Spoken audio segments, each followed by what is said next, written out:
In our world today, we tend to doubt everything, question everything, trust in nothing.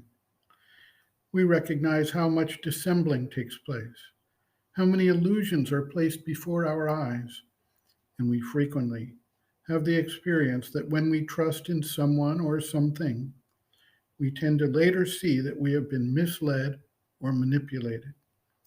It is one of the sicknesses pervasive in the modern world that everything breeds mistrust in us. Yet we also find that progress in yoga, which requires us to shift our standpoint beyond the normal physical, vital, mental framework, requires a modicum of trust or faith in a greater reality beyond the facts of our modern civilization. How could we proceed and successfully overcome the tests and challenges, the obstacles and disruptions, if we do not have trust in the inevitability and eventuality of the next stage of evolution? We have then to differentiate between trust in human institutions and conceptions and the deeper, larger trust in the universal manifestation and the divine intention in that manifestation, of which we are a part. This level of trust or faith is embedded in the psychic being, which has a direct relation to the universal manifestation and its truth. When we once shift our standpoint from the mental to the psychic being, we recognize that all human developments, framed by the limits of mind, life, and body, are subject to breakdown, but that nevertheless, the universal creation continues to roll out its meaning and purpose.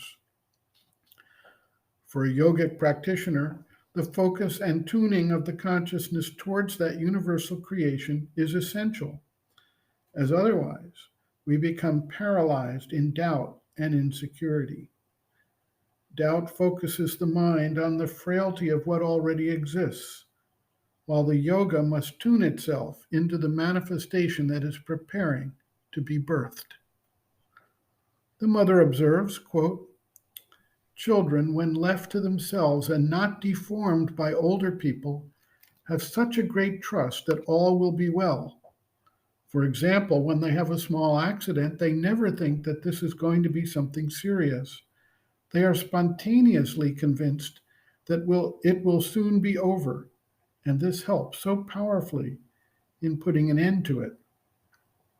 If the trust is there, spontaneous, candid, unquestioning, it works better than anything else, and the results are marvelous.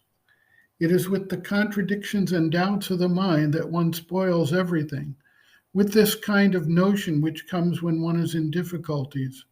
Oh, it's impossible. I shall never manage it.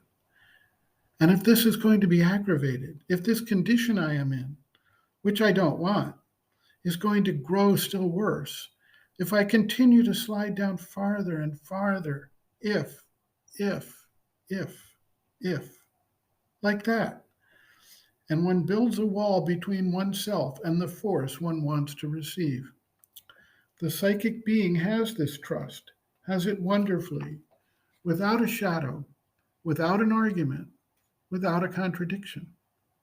And when it is like that, there is not a prayer which does not get an answer, no aspiration which is not realized. End quote. Reference, Sri Aurobindo and the Mother, Living Within, the Yoga Approach to Psychological Health and Growth, Disturbances of Mind, Anxiety, pages 44 to 49.